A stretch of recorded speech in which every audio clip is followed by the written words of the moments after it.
Hello, this is Kevin Benedict, Independent Mobility Analyst and SAP Mentor Volunteer.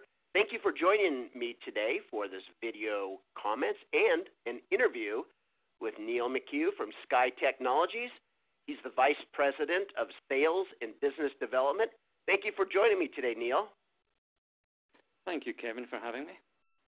Now, I have a number of questions I just want to go through and ask you, and we can discuss these for the audience.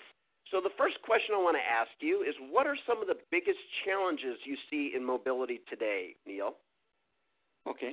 I think probably the biggest challenge I see is from the customer's viewpoint, where there's so many different alternatives and solution options for mobility, which is good, but also can cause some confusion. And mobility, as you know, is extremely critical to the competitive strategy of any large customer who wants to improve their efficiencies and their operational costs. Yeah. And with so many options, we are concerned that some of the customers may fall for the marketing hype, promoted by some of these so-called mobility experts, which overall I think harms the credibility of the mobile technology market. So we believe, and I'm sure some of the other vendors in this space also believe, that the challenge is for us is to educate the customers about the technology, what it can do, what it can't do, and also to try and encourage the customers to follow a logical evaluation process, which will hopefully eliminate the vaporware vendors and also the disappointment with any solutions that they choose that does not actually meet the requirements. So how do you do that, Neil? I mean, what's the process? What would you encourage somebody to do to really weed out those that have an appropriate solution and those that are really promoting services? Well, it's a good question, and, you know, we're sitting in a world full of information, and there's so many great points and so many great websites like your own where a customer can do his own analysis and his own research. Okay. So we advocate that we would prefer if the customers did not go to the top system integrators or the top analysts. They actually did some of the research analysis on their own and come up with a list of potential vendors who could provide a mobile solution. Okay. The next step would be to go through a complete RFP process, set out your questions, and again, ask people like yourself, what should I be asking of these vendors? What should I be looking for? Go through a complete RFP process, kind of tune the number of vendors down, and then bring them all in for proof of concept. And so you're advocating a very logical process that lines up everybody side by side and then do a real-life proof of concept with each of these guys. And is that what you're advocating, Neil? Definitely. And I think the further step is when you get to the proof of concept, to go to each of the vendors and say, nominate 3 customers who are using this application today that they can go out and talk to and understand the experience, the deployment, the cost, and how flexible their solution is. And if they follow that process, I think it's probably going to save them a lot of time in the future. That's interesting because I know most vendors don't want their prospects following an RFP process. They would rather just get them in a corner and have them do business with them alone. But you're advocating put them all on the table and do a side-by-side comparison in a real-life environment. That's brave of you, Neil.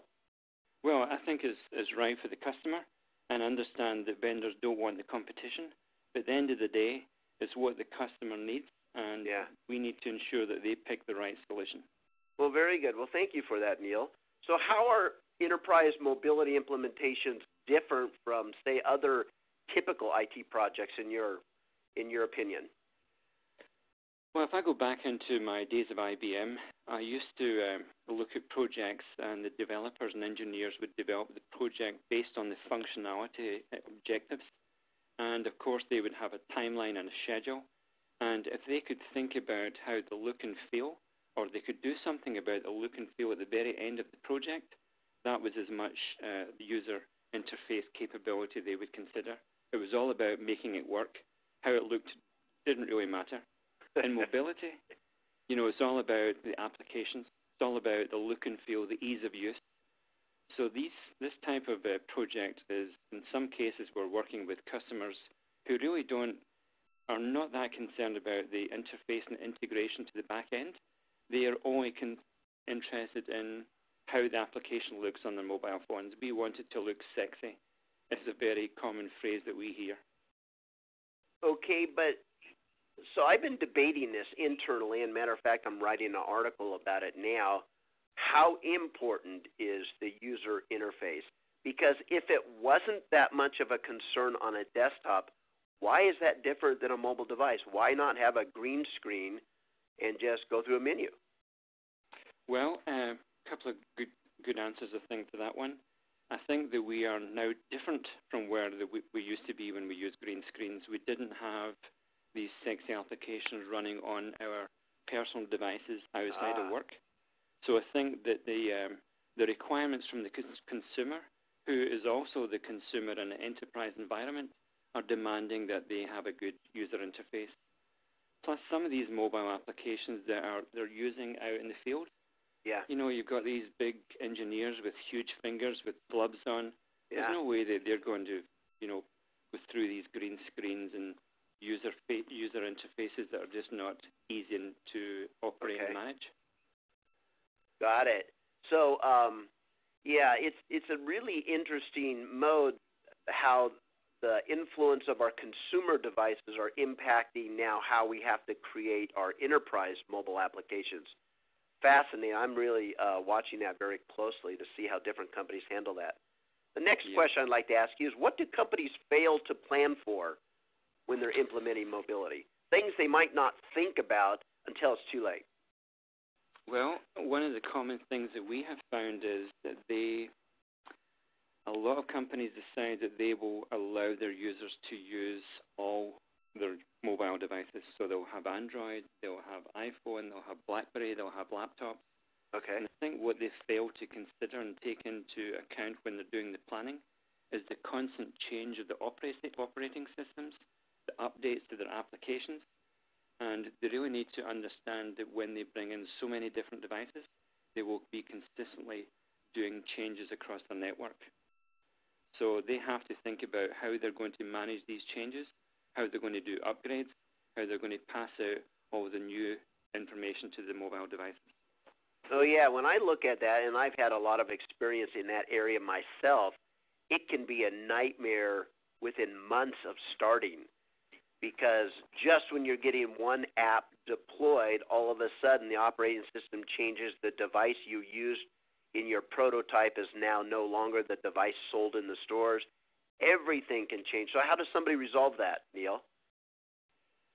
I think by doing a good strategy at the beginning. They have to look at how these devices, if they start considering the rapid change of the devices currently now and what is going to be in the next 12 to 24 months, and they limit the number of devices on their network, I think it's probably going to be the best way to manage it, unless they have a complete device management strategy in place that they can manage this. Otherwise, I would limit the number of devices for a company moving into mobility at the beginning.